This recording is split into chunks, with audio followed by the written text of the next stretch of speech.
Here we go.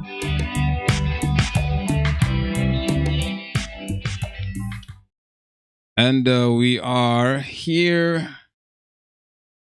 What we say? Another Friday again, and it's visible that we're here and doing this, this life lesson.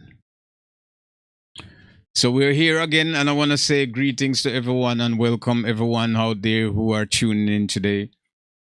Actually, tonight, and we're going to talk about, as you know, as you see the title of the video, we're at our 19th episode. Today, I'm going to do something different because few people, claim that they want to call in and have a chat. So the lines are open tonight. So if you do choose to call and to, you want to chat or whatever it is that you want to talk about, you definitely can call us and we're here. So you definitely can call. The number is 718-676-0853 with a 3, right? So 0853, that's the number. So you can call and let's talk. As you know, the lesson continues because we're dealing with the Bible, man. And with the Bible is, as I said, it's so many information there to unfold, a lot of information to uncover, a lot of truth, a lot of things there to uncover. So it's not just 1 day or 2 days or 3 days to kind of uncover all of this. It's definitely going to take some time. We spoke a lot about Christianity and who are upholding the sin within society today, who, the people that are doing this. Right? So, we spoke about that, right? All those people who are responsible for upholding this sinful behavior and all of these other different things that's happening within our society are promoting the idea of the beast. And we spoke about Christianity. As I said, many people will disagree, especially those who are full-blooded Christians. And I'm saying that a lot of people become Christians not because, they figured out there was something logical about it, right? But for the fact that they were their ancestors or their parents, great-grandmother, mother, grandmother, whatever, uncle, auntie, cousin, whoever they are, introduced them to this or got them involved in it. And then you have people with their that you have a lot of people with their fantasies, right? Fictional ideas who came up later on and said that they were visited by these things, and I can't make it, I can't say it enough, right? That the Most High, the Creator Himself, don't recruit, right? He's not looking for people to bring them into goodness, right? He's not looking for that. You have to prove yourself, right, beyond the shadow of a doubt. You have to understand who the Most High is. You have to know how to honor Him. This is why the saying goes, honor your mother and your father. You have to honor those, who have that authority over you, especially when you're, they're responsible for your nurturing, right, for your brought up or your upbringing. You have to honor them. This is why the Most High say you honor your mother and your father, right? That your days may be long, because your days cannot be long when you dishonor them. Or if you can't honor your parents, right? That you would think within how you'd think with using your common sense, right?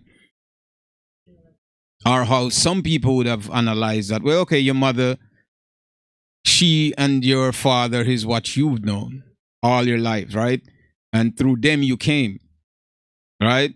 You don't know if they gave you life or not because they don't have the ability to do so. You later on learn that, but as a child growing up, you think that, well, it's my mother and my father. If you didn't know anything else outside about the Creator or anything else, then you would have had the assumption that it was your mother and your father who were the ones who granted you the opportunity to be here, right? And give you life and all that you needed here in this physical place. So the fact that you're supposed to honor them based on the idea that you're thinking that, well, they are responsible for me, right? So now, if you can't honor your parents, how could you honor the Most High, right? That essence, that that eternal glory that you have never seen it before. But because we have never seen it, doesn't mean it is absent from our mind that it exists, right? Because it do. The fact that we exist, it means that the Most High Creator Himself exists, right? For the fact that we're here, it's proof enough, right? More than enough proof, right? So I want to say greetings to everyone and welcome in. And I'm waiting for some more people to come in, and then we're definitely going to get deeper into the topic, discussing the Bible, as we do here each and every Friday. And as I said, it's a lot to uncover, and we have the book here, and we brought proof. When I read in Amos 7, right, verse 3, we have read that that the Most High Himself only dealt with Israel, right? The Most High Himself only dealt with Israel. And sorry, my bad. It's Amos 3, verse 1. The Most High Himself, I don't know why I'm saying Amos 3, verse 7, verse 3. Yeah. But anyways, He only dealt with Israel. And when we go back to the origin, we understood why the Messiah came. We understood why the laws, the statutes, commandments are relating to these people, and they only, right? And why Christian would have used this type of excuse to replace them based on their new established religion, right? The enemies, right, would have came up with their idea that no, and they would try to cherry pick verses from the Bible, right, to tell us that if you go to the Bible, that, and believe me, they're basically basing their inclusion on not John, but Paul, right, the Paul letters, right? So Paul letters, right? This is where Christians will use to say that the Israelites that they were supposed to go out to the Israelites, but they don't give you that. They don't give you that scripture, right, in its full context, right? So they will take pieces, say that, oh, go out to the Gentiles. So when we hear the terms Gentile, right, because a Gentile is a non-Hebrew Israelite, a person that is none. Now, the confusion, and it's very important, the confusion that we have as readers, or many of you have as readers, right? When you read the Bible, it's a very mystical book. And not only that it's mystical, you're talking about is political self-interest, right? And you have people who had their own agenda, right? Putting or compiling these books together. So you have to understand what is missing, what's not missing, understanding the idea behind even getting the information itself. Will tell you that there are a lot of corruption, right? There are a lot of things that happen during the process of this, because the original people didn't publish this in a book to anyone, right? I'm saying the holders, right? Those people who had the information, who held the information, right? They didn't publish it to anyone. This information was stolen from them and later on translated into another language, right? Not the same language that it did before. This is another a total different language, right? From what the language that it was written in. So you have to understand the conflict, right? That would happen when you're reading something in another language that you're not getting full details. So when we say the word has been perverted, of this book, it is by the enemies. They weren't friends of the Hebrew Israelites. They were enemies of the Israelites who took the information. And the same group of people from then to now, right, are called Christians. They were the enemies of the Israelites. So now they would try to shape and change the narrative so you would think that they are more accepted than the people who already exist and still scattered. But when you read further on, it's giving you details, right, in prophecies that, and let me get into it because I don't want to skip anything. I want you guys to understand fully, right? These people who are claiming the rights, saying that they are the people, which are the enemies, the idea of Christianity, right? And coming the rising of Christianity, the origin of it, it's coming from what the Israelites, their history. That's where it's stemming from.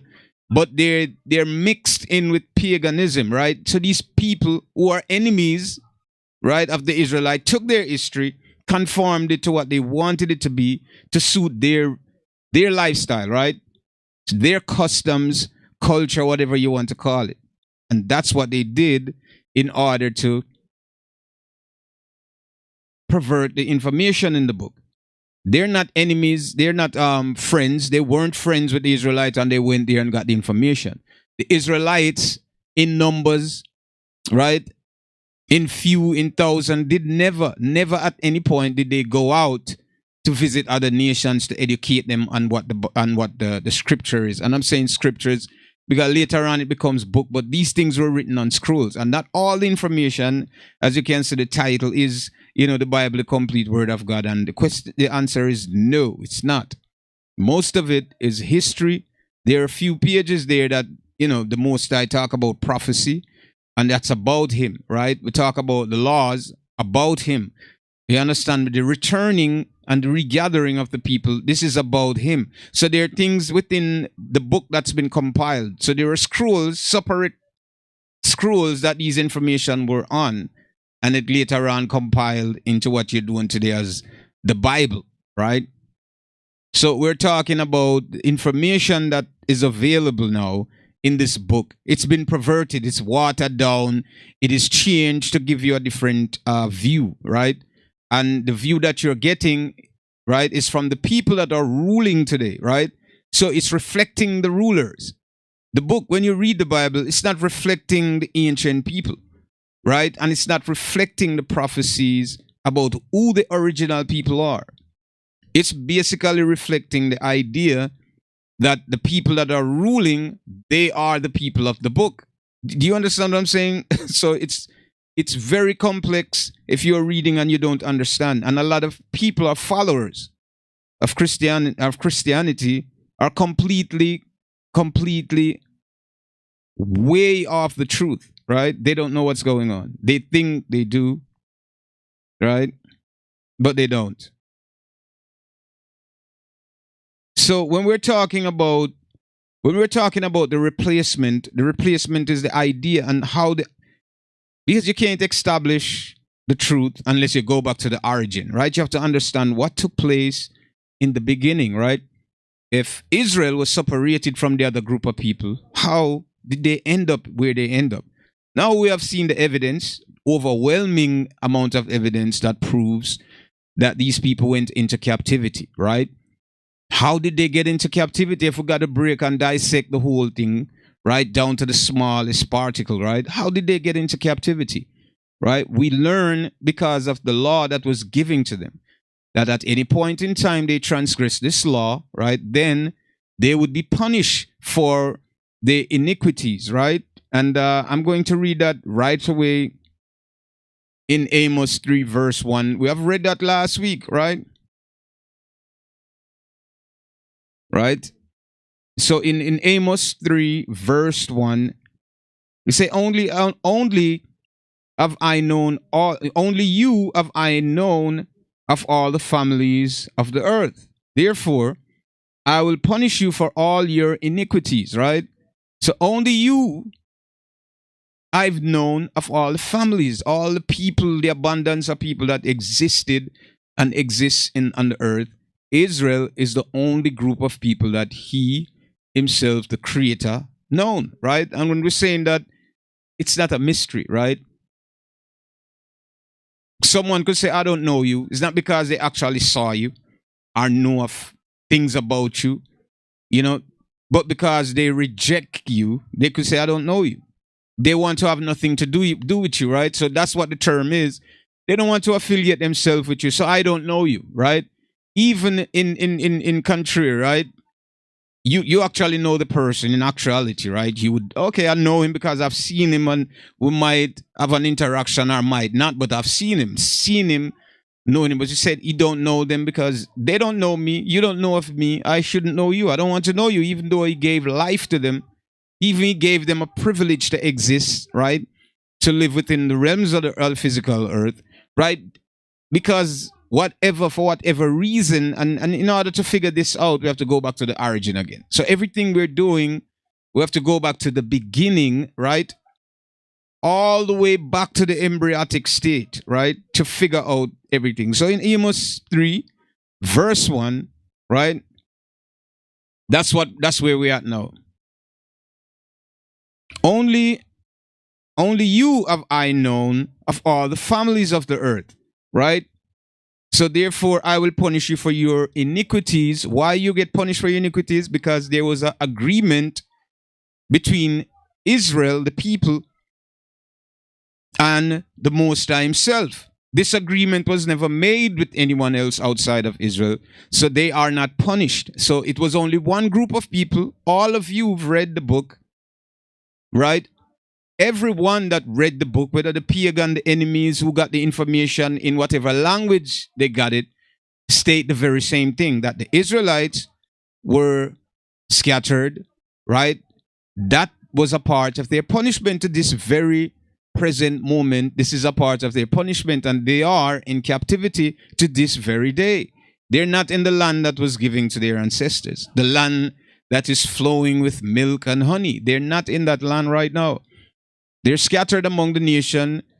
In Revelation, it explains to you, say, I know thy tribulation and poverty, but thou art rich, right? Blasphemer those who say that they are you, but are not, but are of the synagogue of Satan. So they're a wicked group of people, or a people who trying to portray the identity of the original people. And the Bible explains who they will be, or who they are in details, right? It tells you who they are these people who would try to mimic the identity of these people, saying that they are the people. Because you cannot change scriptures. You cannot change prophecies, right? You can't change it. The Most High word. Why you cannot change it? The Most High said, before one of my word pass, anything I say shall pass. Before change, like when he's saying before one of my word pass, he's saying, if I make a mistake or say something out of my holiness, righteousness, and it don't go the way that I go, it mean that what? Heaven and earth shall pass away. Everything had to start over again. I explained to you guys how could this be possible, right? And it's very simple. Using our common sense. This is the what you call the portal, right? This is the portal to our understanding, to all the way we learn, the way we see things, view things. This is how the Most High teach us. From his school, his university, his college, all information comes through this, what you call the common sense, right? We filter these information through here, right? So it is the portal for all information, right? Everything that you see exists today because people who utilize their common sense, right? The TV, the iPhone, everything comes from this idea, this place, right? This is not about school. Our school that you know today that is standard and man is trying to teach you, right? A formula to help support a system or a society. It has nothing to do with that, right? The Most High already set his, right? His things in place. You have to follow them. Your mind will be open, right? You'll be able to absorb knowledge from the universe because it's already there. All things, as the Bible tells you in Ecclesiastic, nothing is new under the sun. Nothing at all is new under the sun, right? It's been here already. You thought it didn't, everything you're seeing now was here already, just a repeat, because you cannot create anything. Nobody cannot create. The simplest of ideas doesn't come from you. You connect to this place where this, what you call this pool of information, right? Or this universe of information that is, it's not visible to the physical eyes, right? But it exists, and within the mind, right? Within the mental state, you're able to connect with this place where all information exists. It's just like a hard drive on a computer with information. Thousands and billions of information exists in it, right? And just the tap of a button, you can access these informations. Our mind work in similar way to that, right? Where we connect to the universe, right? And the pool of information that the Most High himself create, we can only connect to that. We cannot go beyond that because we're not allowed, right? Or we're limited within our not within our created, but within all the Most High creators. Limit our ability just to connect to these information. This is what you get. So out of you living here on this planet, you can create the ideas that you have, right? You access them, right? Because you're utilizing a certain part of, right, your brain, or what you call the brain, right? You're utilizing it. And because you're utilizing it, you're able to connect. The mind is like a receptor. You're able to connect and you're able to get information that the average person who is not pushing themselves to that level won't get.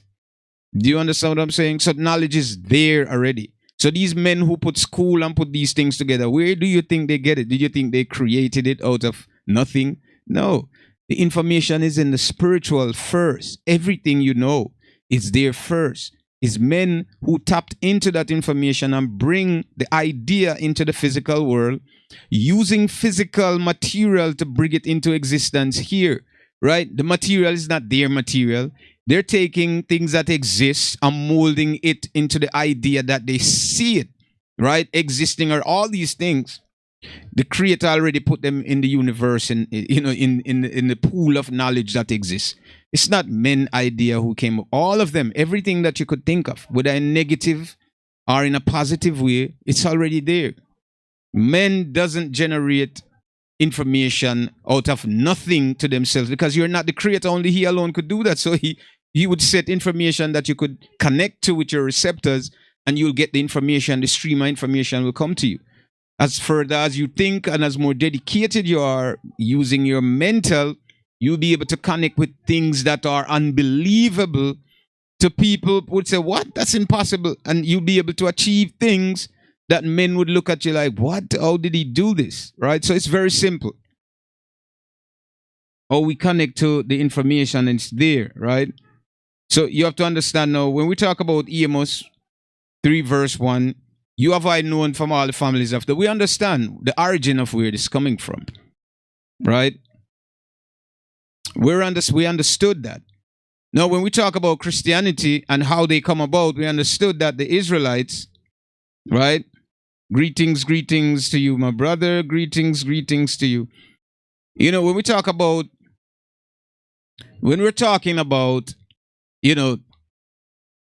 the Creator, right? And within His consciousness and what He, how He communicate with men or mankind in total. Now, we have no history. There's no, welcome, my brother, greetings. There is no history of the Most High communicating with other groups. So basically, everybody from Islam, all the major religion that they're trying to go back to this information, the history, right, of the Hebrew Israelites. They're trying to go back to this information because this information, right, is where everything stems from, right? All the religion, they have to come here to take from this because, prior to them getting this information or stealing the information here, they knew nothing about the Creator Himself. They have their own gods. All nations outside, all the families on the earth had their own gods, and they believe in their own God. They didn't think of the Most High as a God or a creator. They had no connection with Him. But what they had was their own customs, right, that they developed, and what they believe out of their imagination that this is God to them, the sun or the goat or the cow or the snake, whatever ideas or crazy ideas or elusive ideas they had, and they believe this, and they corrupted nations on top of nations within their own society that this is their God, and they feel that they need to sacrifice for them whatever they do, and that's what they did. There was only one God that came, right, and communicated with His people and deliver His people out of their oppression, right? Only one. There's no other society, any God, whether they talk about the rain God and they're doing all kind of crazy dance and say it's going to make the rain fall, and all these ideas that men came up with, saying that, yeah, it's going to make the rain fall if we dance like this.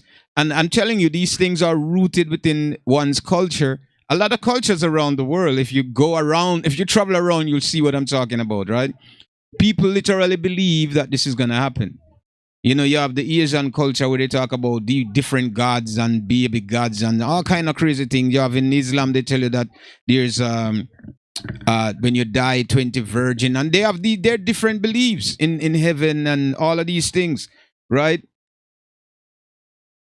But as I said, the Most High has never communicated with any other nation outside, as I've read to you, right? I have read it to you over and over again, and you can read it for yourself. Amos 3, and that's not the only scriptures. We can go to many scriptures that saying the same thing. So every time we know that Israel gets scattered, these people, something different always happens to them. That something that's uniquely happened to them only because of the prophecy. It has to be unique, right? It didn't happen to any other group. We have known that. People would say today, well, everybody been enslaved. This is their justification in denying that the people who claim today that they are in fact the Hebrew Israelite. Other groups of people say, well, there are many people, everybody been enslaved, and they use this idea. True, people been enslaved to the term and the language that they use today, right? To define what slavery is. Yeah, people have been in there. Many people from around the world have been in there, right? But there's a group of people that were specifically targeted, right? And were brought into slavery because that was a punishment for them. A nation of people, not just one or two people, right? That was taken or sold into slavery. And the condition of slavery that they went through was described in the book. What would happen to them? How they would be treated. See, a nation shall come, right, against you, as swift as the eagle. Flight, right? A nation that you don't know their language. You and your ancestors have never known them at all. You never know them. You didn't have a close relationship with them, but he said there, you shall be sold to your enemies, right? Enemies, didn't say your friends. You'll be sold. Who would sold you? Someone would kidnap you and sold you and sold you to them. Who? What do you mean sold to our enemy? How would be sold? Right? Someone kidnapped you, sold you, right? To your enemies, right? And there you shall be bondmen, bondwomen, and no man shall deliver you out of that bondage. You shall be there, because only the Most High alone can retrieve you when you come back to the knowledge of the Most High. So it's very different, uniquely different from any other group who claim that, oh, well, this one was enslaved and this one was not to the level of slavery that the people, the original people that the prophecy prophesied about went through, right? They went through the worst slavery out of every other nation that claimed that they went into slavery. And they have never, even though they would say today that slavery finished, which it's not really, right? Just a new implementation, right? But it's not. They will remain poor, right? This is why Revelation tells you that I know thy work, right? Thy tribulation and poverty, but thou art rich. Why it's saying that? Because they would be still poor, right? They would be the have-nots, right? They would still live in a community where they've been oppressed, and they would treat differently. He said, you shall be hated by all nations, right? You shall be hated. So there's a group of people that all the nation, right? Now, when we say nations, we're talking about groups of people who live on the planet here, right? He said, they will hate you. The Messiah said it himself. He said, they hate me and my Father. So they will hate you also. He's telling the Israelites, they're going to hate you. They don't like the Creator. They don't like the Messiah. So what do you think they're going to do to you? They're going to hate you. But he said the world was created for who? For your sake, for the Israelites' sake, the world was created. So the other people are they're not going to see you, right, as friendly and warm. And when I'm saying this, I know a lot of people might say, oh, well, and have all kinds of excuses around this. Listen, there's a group of people, you know it. I don't have to say who they are. You know exactly who they are, who've been hated by everybody, who've been taught You've been taught in your schools, you've been taught among yourselves that they are the worst. They're not human beings and they're nothing. You know who they are. The very Bible explains that these people will be hated by all nations. And there's a byword that they will be called a byword. They won't be called, their true name that was given by the Creator, right? They'll be called a byword. What nation do you know that's been called a byword among the nations? Shall be astonishment, right? The Bible explains the whole entire thing. So go to Deuteronomy 28 through 68 and you can read it for yourselves.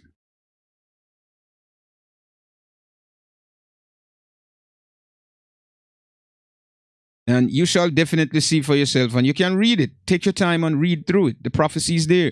So the prophecy is not a confusion, and it doesn't give clarity to multiple groups of people. It's talking about a specific group of people, right, that are related and similar in complexion and looks, not multicolored thing, nothing like that. They all possess the same traits, right? They possess the same phenotype. You'll know who they are. But because the information of this book ended up in the hands of other groups of people, now everybody believe they're inclusive to it. I'm sorry to tell you, and if you want to know the truth about yourself and your position and what role you're playing in the earth, then you need to learn the truth about who the Israelites are and who you are, because you've been lied to by your ancestors. Your ancestors didn't have your interests at heart or care nothing about your existence. They wanted to put themselves on top in the most wickedest way possible, and that's what they did, right? So you have to go back to the origin in order to figure it out. The prophecy cannot be a lie, because if it is, as I said, the Most High said, if one of my word pass, heaven and earth shall destroy. Now, heaven and earth exist. That means the Most High is telling you that, listen, I cannot lie once I say things out of my mouth. That's it. Whatever I say, it's going to go the way that I say it. And I've explained this to you guys, how that works. How it works is, if you had the ability to see the future, right? To know what's going to happen tomorrow. Rain is going to fall. None is going to fall. What's going to do this? What? How could you make a mistake? It's impossible for you to make a mistake when you have that ability. Do you understand what I'm saying? So just for an example, I'm giving you that. It would be impossible for you to make a mistake when you know all things, right? So the Most High don't make mistakes. So when you're reading the book and their things seems to be contradicting each other, it means someone is changing the story to suit their narrative, right? And that's not the true story that is there. So you have to go back to the origin. As I said, the origin, the beginning, go back there and do your research to find what the truth is. There was no Christian around during the time of the Hebrew Israelite. Who are these people who call themselves Christian? And who promote Christianity, right? How Christianity becomes what it is today. Because in the book, now, if you go to Matthew, Mark, Luke, John, and you read there, it will give you a context of what's taking place, right? But that even the elect themselves, right, shall be deceived by what? What shall the elect be deceived by, right? The world. You say careful, right? And why not? Why not? Right? Why not get into that, right? So we talk about the beast, a Revelation. Let's go to, because we want to get clarity on this, right? So we're talking about the beast and the image, right? And who promote? There is a beast, there's an image, right? Somebody's promoting this, right? And we know what the image is. The same picture that your great grandmother that you know had in her house down south in the Caribbean, with this white person on it. That's what the image of the beast is. There is no other image exists in the earth. But you know what? How confusing people are based on reading the scripture will tell themselves that, oh, well, the Antichrist is coming. And when he comes, he's going to rule the earth. The Antichrist is already here, ruling the earth, right? It's the concept already exist here, right? That's what the Antichrist is, right? Someone who don't like, right, the original Messiah, right? Someone who don't like the Christ, right? They don't like him, but they're using the work or his work, our words, to deceive people. Do you get what I'm saying? That's who the Antichrist is. He's been here. When you think about it, you know, you people out there will think, oh, well, you know what? It's a monster with horns and heads, and he's going to rule. And this already happened. There are stages to the prophecy, right? And it takes time. Hundreds of years, 50, 60, 70, 80, 100 years. It takes time as it progresses and each part of the prophecy has been fulfilled, right? So during the beginning, when this started out, all the things that you read about, that you shall have a mark in your hand and you can buy and sell unless all these things used to happen. They used to hunt the Israelites down, right? And they were forced to convert. Don't you know that? Christians, the very people that you claim to be a part of this religious sect now today, they were murdering Hebrew Israelites, forcing people from different tribes and nations to become Christians. And you would be killed. During that time, Rome was patrolling. Rome and the Roman soldiers and the Roman citizens, they were patrolling. Elite forces out of Rome were patrolling, trying to control people. And remember, at that time, the Bible, or what you call Bible now today, only Romans had it. Only a Roman priest was allowed to have it. If you were caught with this, you would have you'd have beheaded. They would have killed you. Did you get what I'm saying to you? People are unaware of that history. So they think sitting comfortably, committing sin, doing all type of ungodly deeds, and believing that there's a time coming and it didn't come yet, so they have time to do all their wickedness, right? Oh, I could do whatever, go to party because the Antichrist didn't come. The Antichrist is already here and deceive many will be deceived. And many shall be deceived. Let's get into it, right? So we have to be very careful, as I said, we have to we have to understand what we're reading, how we're reading it, right? Right? Now, if we go to Revelation, because this is where we're at, right? If we go to Revelation 13, and I'm not going to go into the whole, but you can read from 13 down, and you're going to get a full understanding, right? And I saw a beast rise up out of the sea, having 7 heads and 10 horns, and upon his head a crown, and upon his head the name of blaspheme. That means liars. This is telling you that the blaspheme is a wicked lie, right?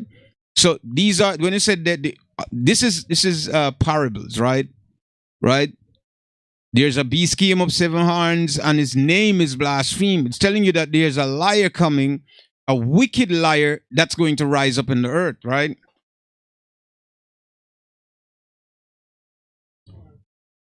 And the name, right? His heads and the name of blasphemy, right? That's blasphemy, right?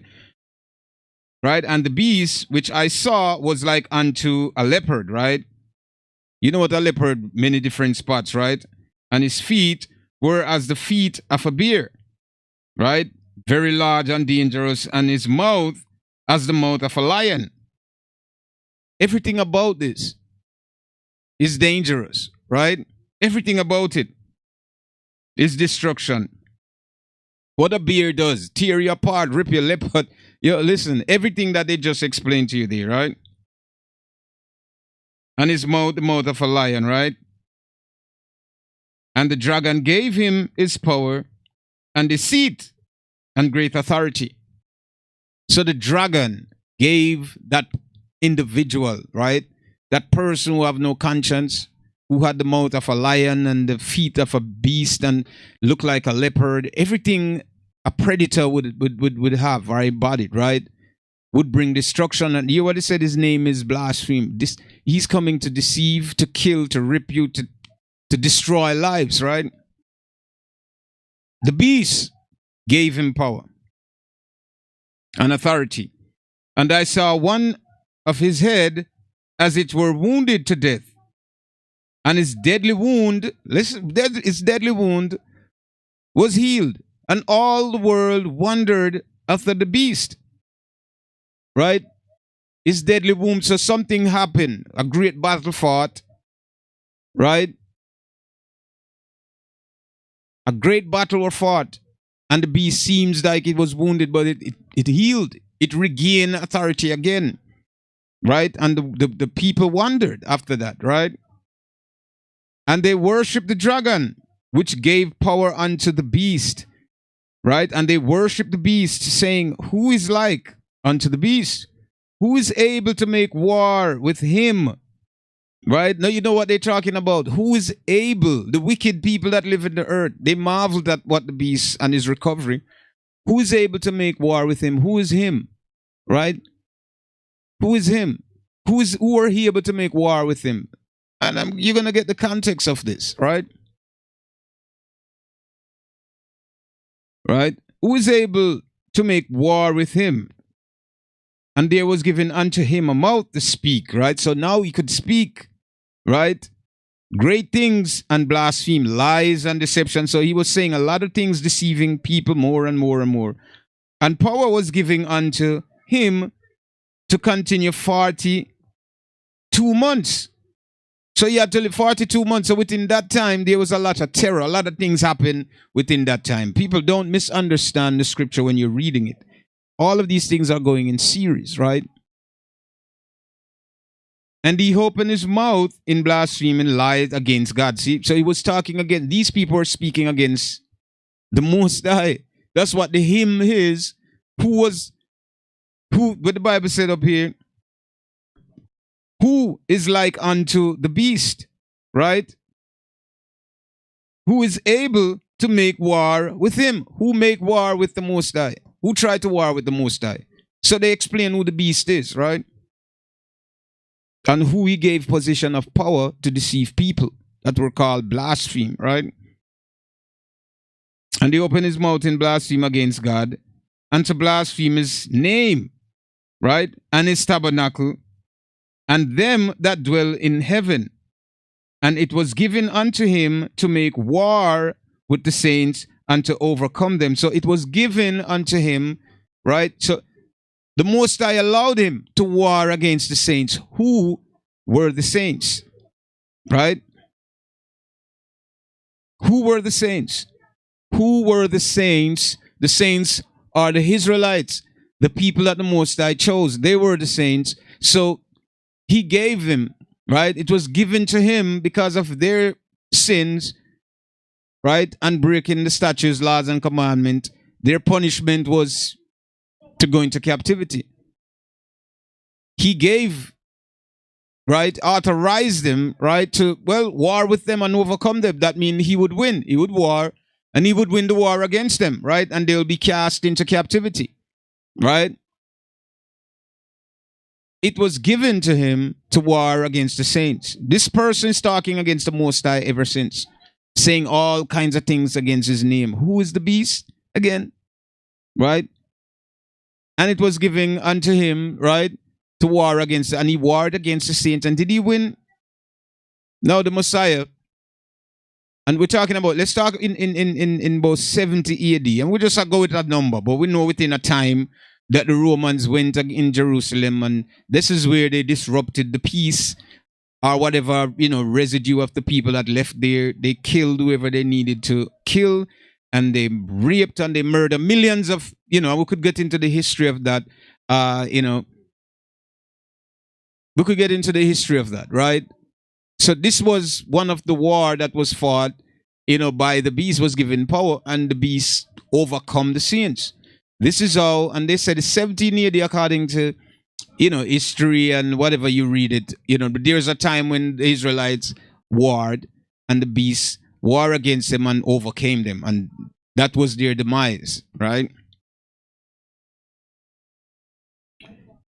So let's continue. To make war with the saints and to overcome them, and power was given him over all kindreds and tongue and nations. So everybody, he had control over them, right? And all that dwell upon the earth shall worship him whose name are not written in the book, whose name is not written in the book of life, right? Whose name is not written in the book of life, of the Lamb slain from the foundations of the world. If any man have an ear, let him hear. He that leadeth into captivity shall go into captivity.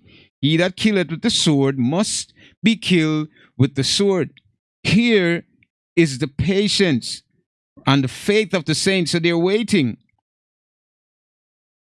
to worship the first beast, whose deadly wound was healed, right? And he doeth great wonders, so that he maketh fire come down from the heavens to the earth in the sight of men, and deceive them that dwell on the earth by the means of those miracles which he had power to do in the sight of the beast, saying to them that dwell on the earth, that they should make an image to the beast, which had the wound by a sword and did live. And he had power to give life unto the image. Do you hear what I said? He had power to give life unto the image. So the beast, second beast said, listen, you need to make an image. You have to understand when it's saying beast, it's a person we're talking about, right? Right? Make an image of the first beast, right? Make an image. He's telling people, the people that dwell there, right, to make an image of the first beast, and he's going to give power, right? Give life unto the image of the beast, that the image of the beast should both speak and cause that as many as would not worship the image of the beast should be killed. So if you didn't worship the beast, if you went against it, you would have been killed, just like back in that time when Rome was going around and trying to convert everyone. Now, this is what's happening here. The Bible is explaining to you what took place then, what happened then, what's going to happen next. What's been happening that you are not aware of, right? So the beast, these men with authority during the Roman Empire at that time, right? And what they've created, the image that they created, that everyone, that if you didn't worship it, you would be killed. Instantly, they would behead you or whatever, put you underneath the guillotine and just chop your head off. So this was a part of the custom then. So they would have killed you if you didn't like subjugate yourself or believe that yes, you would have to lie. You'd have to do anything, right? Everything that they wanted you to do to believe the beast, right? So you say, and cause that as many as would not worship the image of the beast should be killed. If you didn't worship that, you would be killed, right? And he caused all, both small and great, rich and poor, free and bond, to receive a mark in their right hand or in their forehead, and that no man might buy or sell, say he that had the mark. So if you didn't have the mark, you couldn't do it. And the name of the beast, right, are the numbers of his name. Here is the wisdom. Let him that had understanding count the numbers of the beast, for it is the number of a man, and his number is 666. So I just explained to you that the beast is a person, it's an individual, right? That I just explained to you, right? Say he with understanding know that it's 666. The same thing, this number that we attribute to the devil and all kind of crazy stuff, the number of a man, right? The 666 is telling you that this is a person, right? This is an individual that lived and exists, right? And their wickedness and deeds that they did then, right? It caused everyone, both great and small, right, to worship the beast. And if you didn't do that, you would have been killed. This is what Christianity did during that era. They went around and you are the knights of the temple. Man, listen, if I have to tell you what took place, do you know when you talk about war, as if Christians would try to reverse the idea of this and saying, well, people tried to kill them or they were prosecuted. No, they didn't. No, no, no, no, no.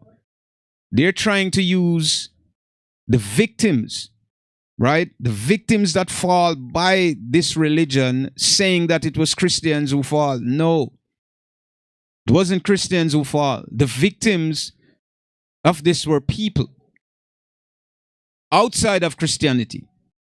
And majority of them was the Hebrew Israelites. They were hunting them because they were the only one who could oppose what these people were doing.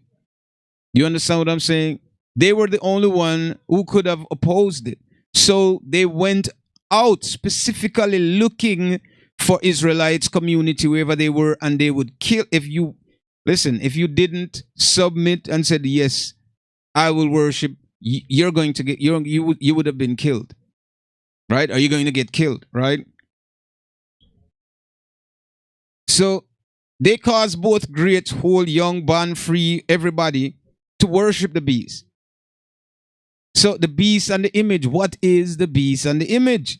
Right? So the beast is an individual with an idea to create an image, right? And what was that image? What image have you known in the earth that everybody claim that that's the person, right? When in fact, it's not. The same picture as I told you before. The same picture, that's Revelation 13. You guys can go and read it. The very picture that you hung up in your room with some white European person with blue eyes. Now, the Pope, that was the Pope's son, right? And if you know the history about that, you know that it's what? Cesare Borgia, or the Borgias, or whatever his name is, right? That's not the Messiah. And if he's not the Messiah, right? Now, the Messiah name is not Jesus. Do you get what I'm saying to you? That's not his name. So now we understand who the Antichrist is, right? Someone who don't like, because if they did, they would have never tried to change, right, what the truth was. So when you're anti someone or anti something, what is that? These people do not like the Creator, right? As I've read to you, this beast that came with the 7 horns, his name was Blaspheme. We know blaspheme is a wicked lie.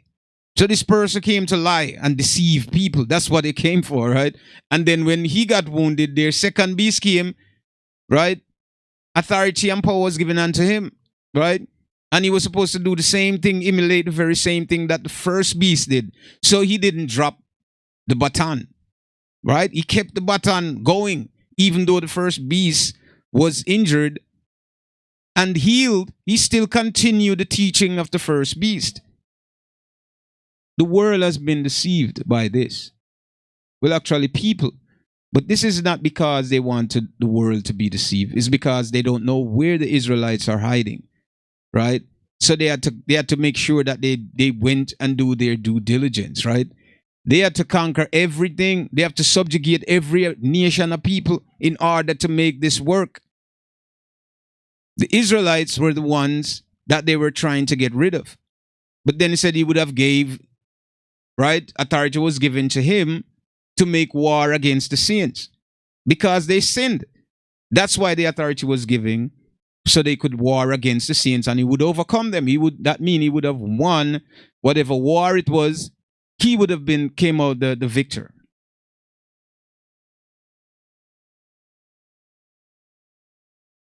So it's very simple when we start to understand scriptures and understand what scripture is talking about. The Antichrist is already here. And the groups of people that prosecuted the Hebrew Israelites are here today, living comfortable, thinking they're serving God. And they're recruiting people. They're always recruiting people because that's how they started out. They went out recruiting, and if you wasn't going to be a part, they forcibly, pull you in. You'd have to join whether or not you like it. I've just read it. And Christianity is the root of the Romans, the very people that went against the Hebrew Israelite in 70 AD and destroyed their city. The enemies of the Hebrew Israelite are Romans. They were the enemy. Rome was the beast. An individual in Rome was the beast. This individual who came and deceived the people that living at that time was the beast. And the idea that he left behind continued today by what? The people with the mark. They continue to carry out the same thing that the second beast, started. That the first beast started and the second beast. They're doing the same thing today. Right? That's what Christianity is, my friend. You cannot go to the church and get salvation. I will tell you that now. You cannot go there. None of you cannot go there and get salvation. If you go there and tell yourselves lies to yourself saying that you've been saved, you understand me, and this baptism nonsense and save and be saved and reborn and all kind of nonsense. Man, listen. There's no such thing. Okay? There's no such thing. And this is why they have a problem, right, with the writings, the first set of information that came out, and they call it the Old Testament. And the second set of information that came out, they said it's a New Testament, right? Conflict of interest there. Now people are arguing about what is right, there is no such thing as no old or new. These are information that was documented by a group of people, their history, their interaction with their God, what they did in their culture, their customs, everything was there documented. These were people who lived righteously. They did things righteously, and they documented, you understand me, each situations that they encountered or went in was documented. They spoke about, for instance, they spoke about, the Canaanites. The Canaanites, they spoke about themselves, right? They spoke about the Canaanites. You heard about the Canaanites through their history, right? Through their encounter, right? You heard about the Canaanites. So they mentioned people that they have warred with. You would have known about these people because they had an encounter with them, because they war, but details about these people and what they do, it's not there. It's just like you went to a country for the first time and you wrote some information. Oh, I went there and I saw a temple, right? And I saw some people, and these people names are, whatever they are, right? And you would document their name in your, whatever, your journal or whatever, or your diary or whatever, you document their name, but that's it. You understand me? You don't know the origins of these people. You're not writing for them about their history, about their plight or whatever they're going through. You're talking about the encounter that you had.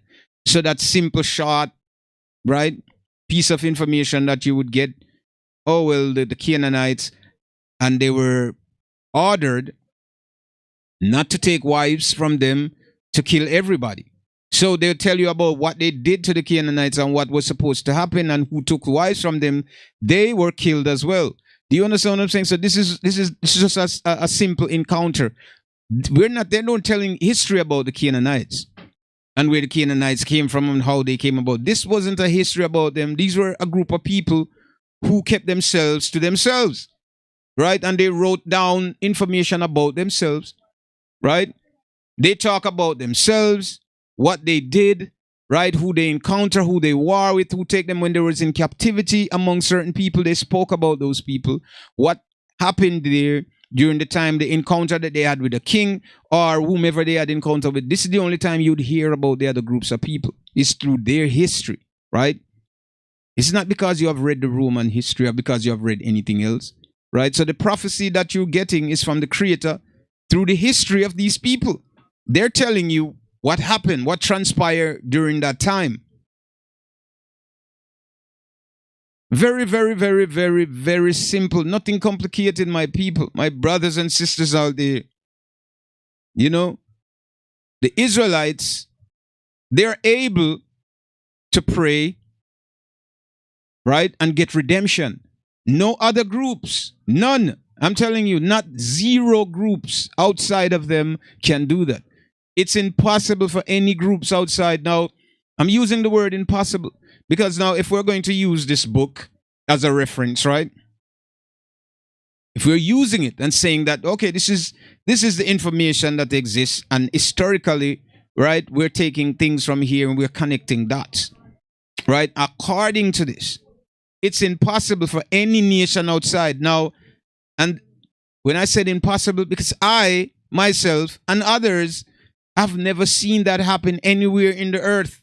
None of the things, right, that transpire here in this book, none of it. Raising the dead, making the blind see. Have you seen any of this happen? The question would be why this is not happening, right? Why? Now, we'd have to go back to the very book to find the answer there, right? Why none of this happened? I've never seen anybody in any church where a blind person, regain their sight, or a person that, had a handicap or lost his limb, regrow that limb. Have you seen that?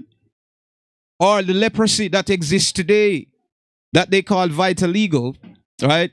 That very thing that they're saying they're issuing medicine. Michael Jackson had it, probably one of the famous persons that had it, and some other people, right? And he become completely white. Now, what happens? They said they give you medicine to slow down the process because they don't have cure for it. Why they can't find cure for it? Because it's a trait, it's a human trait that they don't have the power to give you back. Only the Creator Himself. And through the prophets, they're able, you understand me? They're able to help you, right? To regain that because they have a connection with the Most High, right? And if they bring your whatever is happening to you, right? Your supplication, your cry, whatever, bring it to the Most High. They could plead for you because they're righteous men. They could plead for you to gain back what you've lost. Scientists, doctors here today cannot do that. Why? Nobody or anybody that have the leprosy today cannot cure themselves because they are not the Israelites. They are not prophets. None of them are prophets, and the prophets of the Israelites are no longer anymore. For the fact that they are in captivity, the miracles that you'll be looking for in the earth today that you haven't seen among any nations, you have never seen it. Nobody can say that they have seen this in any nation, and people are going there to be healed and to be cured, and they're praying to restore the dead. They cannot do it. As we spoke about last week, the most devoted religion that you know in the earth today is Islam. The most devoted people when it comes to religion, saying they're praying and they're Allah, whatever it is, not even they themselves can restore the dead to life. What happened? Who are they? But yet they claim that they are the people as well. Christians claim that they're the people. I've never seen Christians in my experience. And I'm sure in many of you guys' experience out there in the world, you have never seen it either. People remain blind. They were born blind and they remain. Look at for example. Now, if this did happen, we have a very famous person. We had Ray Charles who were blind, right? Who had money, right? And would have known that, well, this guy could, there is a place that they could go to restore their sight, right? And we're talking of, there's another singer too, another blind singer, right? Do you understand what I'm saying to you, my people? They cannot give you anything. So all that they're telling you in the churches are lies. There is only the prophets can redeem, restore through the powers of the Most High, because those would be righteous men. These pastors are telling you they communicate. They have never communicated with the Creator. Never. So none of these religions, ask them. So even we say now, okay, where are the Israelites? You look around, because the Israelites are not in power. They're still scattered among the nations. Even the people that call themselves Jews, right? They cannot do it either. How devoted they are, and they go with every every what you call that, every holiday, not holiday, but supposed to be holy days. All these days that they celebrated and they say whatever it is and whatever name, strange name they call it, whatever. They cannot restore the dead either. Neither can they restore the blind, restore the sick, communicating with the Most High. They cannot do it. So who are they? Right? That's the question. Who are they? The only group of people, as I said, are capable, are people among them that are capable of healing anyone are the Hebrew Israelites. And because you won't see these miracles, because these people are no longer in power.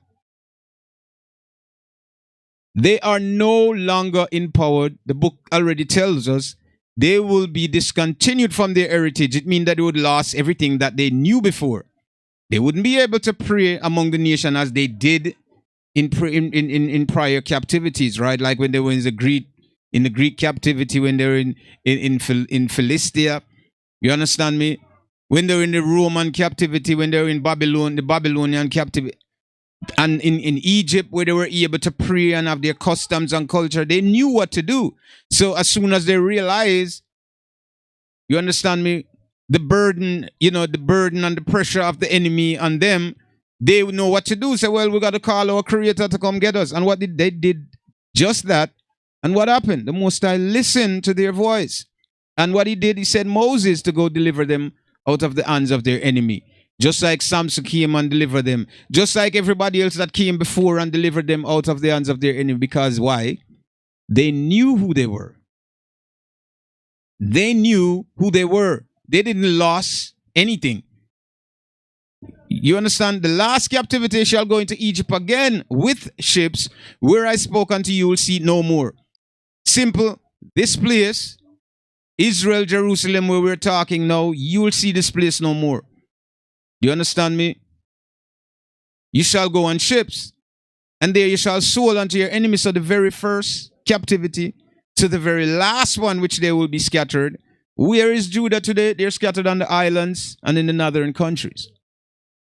They are scattered to the four corners of the earth. That's where they are. So you're not going to see miracles from any institution who claim that they're serving the Most High and saying that they're Christians or Islam or Hinduism or Buddhism or whatever. None of them cannot command the sun to stood still. None of them. And if they cannot do that, it means that they are not the people of the book. And their God, you understand me, seems not to be listening to them, right? Because I'm sure they prayed for things to change in the area where they live, and there is no change. There are about 50 to 60 war that fought within that area. There is no peace there. They cannot pray to stop that. So tell me, what God or which God are they serving? I want to know that. God is not to comfort the heart to say, well, oh yeah, we know how effective the Creator is when it comes to Israel because we have read it. And we have seen that these people who called upon him get result. I haven't seen anyone else get any result. Anyone. And exactly as I'm saying, and my people, the lines are open. And if you guys want to call in, the lines are definitely open today. So we're here because people are always saying, oh, they want to call in, But so the lines are open. And the number is 718-676-0853. That's the number. So, there is no one there. When we confuse ourselves and we tell ourselves whatever we want just to comfort the idea of being a part of something, we're lying to ourselves. But the reality is only the people. You could say whoever you are, whatever you are, when the people come together, right? The people of the Most High, then you're going to see things happen in the earth that you have never seen before. You're going to see miracles that you have never seen and the other nation have never witnessed before. The only time they witnessed these miracles is when time Moses went into Egypt to deliver the Israelites. Is when time they were in the Greek captivity and the Most High delivered them. Is when they marched around the wall of Jericho. All of these things happen because of them. The Most High listened to them. He said he shall stretch his hand a second time and gather them. He's going to be there to regather them and bring them back to the land that he promised to their ancestors.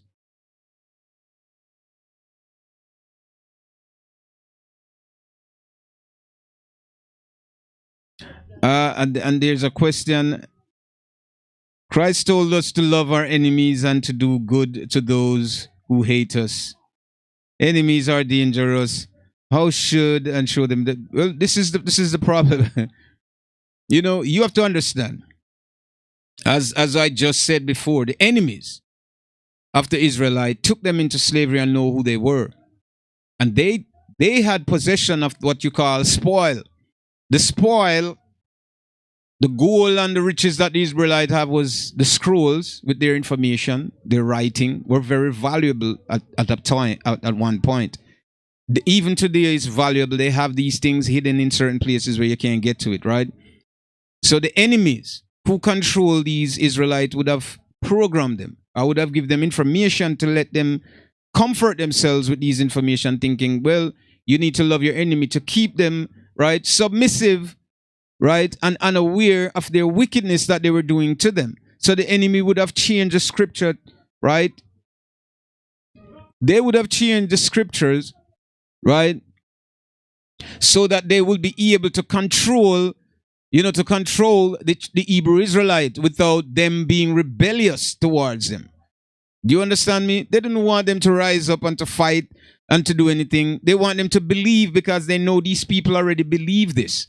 This is why a lot of black people today, a lot of descendants of slaves, Hebrew Israelites, are going to churches because they believe this. They believe this than any other nation on this earth. They believe in this. Why they believe this? Was it because they were taught that this is every? No, there is something about this when they've read it or hear the words of it, they're connected with this. But I'm sorry to tell you all, this book is perverted. Not everything here is true. So you have to read with common sense, right? So to tell us to love our enemies, to dismiss the idea that the Most High is going to deliver us and destroy them, is to change the narrative to say, well, everybody is in love or loving, so even somebody do you wrong, you should still love him. This was only directed to a specific group. It wasn't to everyone. It wasn't intended that everyone was going to become a part of what this is, or even have a copy of what this is. Nobody was thinking, well, this was something that you're going to have, right? This wasn't anticipated, right? Later on, it becomes what it is, and as it falls into hands of different people now, they're changing it. And I'm sure if you're going to other cultures, Russia, and get the Russian Bible and other Bible and read it, there are a lot of things in there that's not here in the English version, right? So they're changing things because there's a group of people who are learning to understand what this is now. They're figuring out the history belongs to them. And the enemy used their own history, right, against them, inputting information, right, to corrupt them more. Right? Using information to corrupt them, to make them oblivious to the truth. Whatever the truth is, they don't want them to know.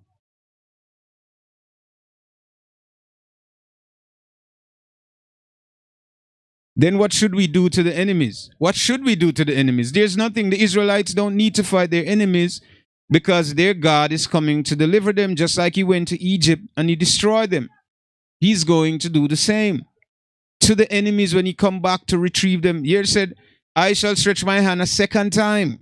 The second time to gather his people, just like he did when he went into Egypt and exercised his power to show the other nations, you understand me, how much he loved his people. That he will come there and he will destroy them. He will do all of this for them. So the enemies, what's coming for them is not the people themselves. You understand me? But to dilute your mind with lies and all kinds of things so that you wouldn't catch on to what is right. You won't know how to serve the Most High. You won't know how to pray. You're lost in thoughts.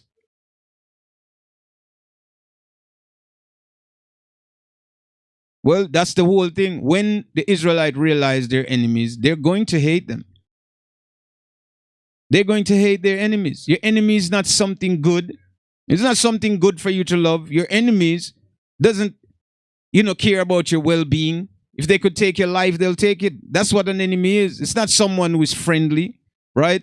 So you have to, of course, you're going to hate your enemies. Of course. How could you say that you love your enemies? It's impossible to do that. Your enemies don't care about your enemies trying, right, and orchestrating a way to take your life, to kill you, your family, and everybody if they could. That's what enemies are. This is why they call you your enemy, because you're no friend to this person.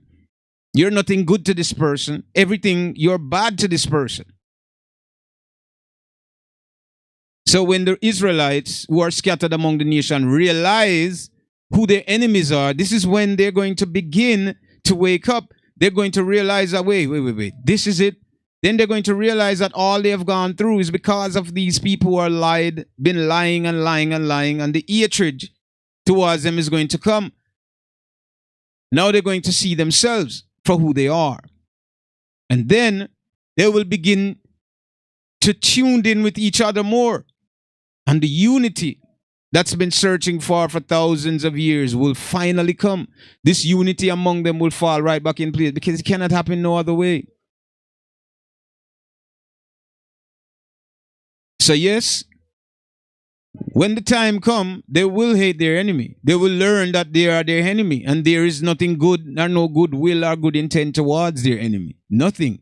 Because the enemy have no goodwill or good intent towards the Hebrew Israelites either. What they have done to them, and the history that you have read, and what you have seen in modern times, according to the prophecy, it is nothing good. So the Most High is coming again to show his power to the nation, that he has chosen Israel above all people.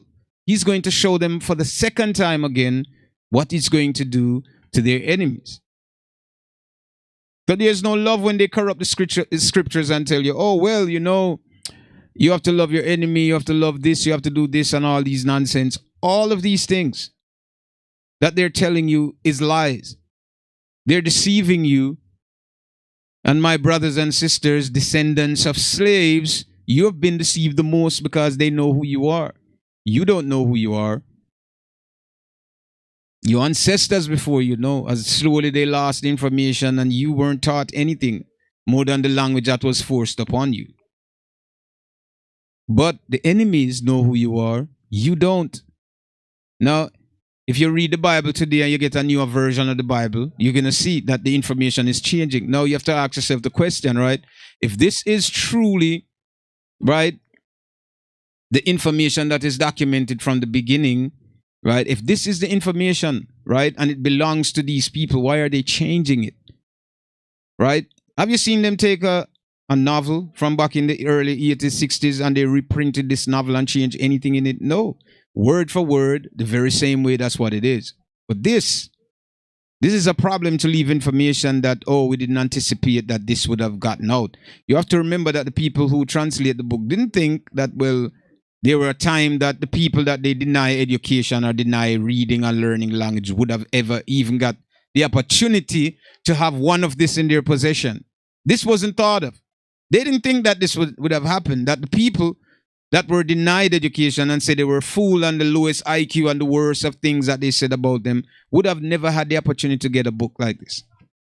Do you understand? And believe me, there are books there with information that's been hidden, and these books have been sold for high prices, where they know that the people, I know thy work, thy tribulation and poverty, the people that are poor won't be able to see that information in those books.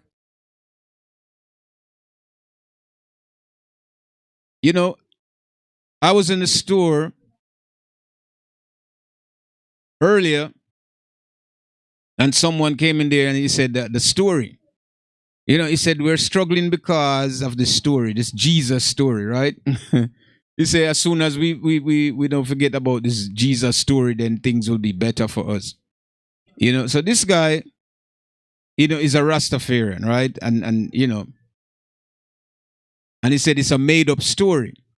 Now he's right in some sense, that a lot of these things are made up around the truth. So lies are made up around the truth, right? To deceive the people. And when I said the people, I'm talking about the Hebrew Israelite. It's their history. So they had to dilute the history in order for these people. When they read it, if you read, you can't get what, if you are not connected, right, to the Most High or serving the Most High, you won't be able to understand what's going on in this book. You'll read it and you completely off. You won't get it. So that's their plan, is to put all kinds of what you call a tumult, stumbling block in your way so that you'll never be able to figure out. So as I said, when you're looking for the Antichrist to come, it's already here. So you'd comfort yourself. A lot of people, oh, well, it's not time yet. Yeah, like your mother say, oh, you need to get home at 6 o'clock, right? But you know that you don't have to go home 6 o'clock because your mother is not coming home until 12 p.m. or 12 a.m., right? So you want to enjoy yourself outside and do all kinds of crazy stuff and hang with your friends. Oh, my mom, she's not coming home until then. But guess what? And I'm giving you that example, right? Your mom is already home, right? She's already home and you think she's not.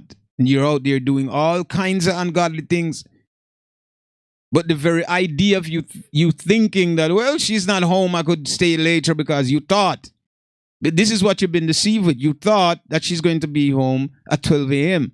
So you could be outside from 7 to 8 to 9 p.m. to 10 to 11. And then probably you'll decide to go home when you think it's. But when you reach home, she's already there. What punishment are you going to get? The Antichrist is already here. The very image of the beast that you worship every day, the same Jesus that you worship on the cross that you worship, that is the Antichrist. Now you have to understand, and of course a lot of people will feel, what? Jesus? They're loving Jesus that they pray to and they baptize in his name over and over again and they call him every night and they pray to him every night and they think salvation come. Tell me one salvation that happened to any one of you. And how many times your sister, brother fell to the sword, fell to the gun, fell to violence, become victim, raped and murdered and tossed in the woods, rotted away, nobody could find their body. Tell me how many prayers that you gave to this individual and what happened out of it. What really happened? You prayed to Jesus and what happened? Did you get what you wanted? No, you haven't gotten that. And guess what? You're going to the church and the pastors know this. They know this. They know it's a business and they're deceiving you. This is why they're looking money from you. And when they get their money, what do? You think you can go to the church as a poor person and ask them for a loan to help you? The very pastor is telling you about heaven and how people are together and we should help one another. Stop them in the street one day. I guarantee you, stop them in the street one day and ask them for $100 and see if you're going to get it. You're not getting it. You're not going to get it. These very men who claim that their God sent them and they're teaching the word of God and the Holy Spirit and all these nonsense that you've learned in the church. You want to test them yourself. Go ahead. Test your very own church sister in the church. Now I'm saying this, 99.9% of them in the church is corrupted.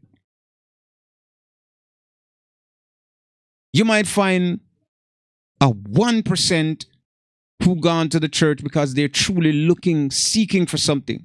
But they themselves have been deceived by the majority. Because they're in the wrong place. You don't belong there. So you would find a 1% or a percent of 1 who you might meet in the street who they're trying to live good. They're trying to do good. Most of them, 99.9% corrupted, completely corrupted. I'm telling you that. I know this. Do you understand me? They're corrupted. The very pastor that's telling you about love and everything, I'm telling you, just one day, tell him in the street that I need $100. You're not getting that. And that's the person who's telling you how to love and how to share and appreciate your brother and your sister. They're a bunch of wickeds. They're a bunch of wickeds. Wicked. You understand? Wicked. They're no good. They're liars, blaspheme. They tell lies every day in the church, and you sit there comfortable absorbing the whole thing. You believe them. They had a communication with God last night. Where? Where? Your church sister just died. You went to the hospital and you prayed. You had whatever sermons you had, and she still died. She was sick. She was sick with disease, and you prayed and you prayed and you prayed, and what happened? What happened to her? Sick. You prayed. Your church sister, the congregation prayed, and she succumbed to what? She still succumbed to her illness. So what? What is it that what are we doing, my people? What are you doing? What exactly is it that you guys doing? What are you thinking about? Because the majority said it's so you follow it. Right? The majority said this is how it is, so we all go along with it, right? That's what's happening here. Everybody wants to be a part of the trend. Whether the trend is right, whether it's wrong, but guess what? You're able to be in the spotlight because you're a part of the trend. But is that righteous? Is that the truth? Because everybody accept that? No. Because everybody go along with this narrative ever since you were born, your auntie, your uncle came. So because everybody eat dog and cat, you come and you do the same thing, and now you realize that, wait, this is wrong and you didn't change. You say, well, it didn't kill them, so I could still do it, right? People, you guys need to wake up. You know? So anyway, this guy in the store, Rastafarian, talking about the Jesus story, and said the Jesus is not real. The story is not, it's a made up story. So basically he's denouncing the whole entire book, right? He's saying that this is not real. Now he's right to a certain degree. Yeah, he's right to a certain degree that not everything here, and this is what we're clarifying here on the Naked Truth. We're trying to get people to understand that don't take this everything here literally. You have to understand it. You have to spend time and study it and read it for yourselves. Not the pastor telling you, right, in the church, because he's looking to gain money from you, right, as a member. Not him telling you about this. His interest is not this. His interest is to keep you deceived and to believe what they tell you in the church, that God wants you rich. God don't. The Most High Creator don't care about your career. You think he care about whether you're a doctor? You will tell your kids and tell whomever, cousin, family member, oh, you're a good person because you went to college. What? Do you think the Most High care about your degree and your college and your institution that men create? What is more important? Wasn't it supposed to be the Creator more important than your degrees and your college and your careers? It's not like that now, right? You're smart because you went to college. You're above everybody because you have your degree and your doctorate, so you're in a high status in society. But what about in the Most High Kingdom? Are you, or do you have any high status there? No, you have nothing there. Because the years that you dedicate to formal education, you haven't dedicated a day to the Creator himself. The years that you spend studying, right? Studying just to come a part of what society is, right? Or just to contribute or to uphold the idea of these men who formulate their society. You haven't thought about the Most High once. You thought about, once I'm here, people are going to look at me a certain way and they're going to look up to me and then I'm going to make money. That's all you're looking for. Has nothing to do with the Creator. The Creator don't care about your degree. He don't care about your education that you said that you have to get because it's important. And now we teach our kids, this is important, you need this, because without this, that. You haven't told your kids anything about the Creator, right? You think your education can save you? Do you think that your education can bring you salvation? You're just another slave receiving program through their institution, right? To become another worker, another high-paid worker, right? With your degree and your accolades. So, well, I have this, so I could get this position. That's all you're fighting for. You're living in, all of you, living in an illusion. Don't even know what's happening here. And We're constantly telling our children, our kids and friends and family how, it's important. It's very important, right? It's very, very, very, very important, right? I know they would advocate because education is the most important. I haven't seen anybody say they're advocating because the creator is the most important. And at a young age, children should learn about their creator. And when this happened, that the society would have been better because everybody would have learned how to love one another. They didn't teach you how to love your brother and your sister. They taught you nothing. They taught you how to become a corporate slave. How to come, work, finish, pay off your student loan because we're going to lend you money because you don't have any money. And you're going to pay us back with interest. So we're going to make money off of you. We're going to give you a position. And when you get this position, you're going to work and pay us back. That's it. You understand me? So vibing, and that's what it is tonight. As we're now going to take up more on the time because you don't know already. The final chapter is here. I feel good tonight. Big up on yourself, everybody out there. So do remember, go back to the book, read the book, get an understanding of what the book is. And, if you want to know the truth, you go back to the origin. Basically, that's what it is. Open the Bible, don't listen to people telling you, but open it yourself, read it, and get a full understanding of everything. Right? And do leave your comments as the time has come to a close, and you definitely know we have to part ways this moment. So leave your comments, and we'll get back to you next Friday. Tune in next Friday. And let's get talking, man. Let's get talking. Leave your comments, and do remember the number. Next Friday, you can call again and we can discuss whatever it is we need to discuss. Talk about it. Get everything flowing. It's all about the naked truth here, Skunk Cage TV. And I want to thank you guys for tuning in. Everybody, stay tuned because ATO is coming up right after this. So don't go anywhere. Entertainment to the fullest. We have a big artist in the house tonight. We have some entertainment for your music. A whole lot of things. And we're going to talk. And so you guys stick around and do tune in for that. Until next Friday, we'll see you guys. Do remember, subscribe to the channel. Introduce to your friends. Share it on your social media. Whatever you can do for help support and help us to grow. Do that. Until next Friday, we'll see you guys. One love and blessing. Until then, take care.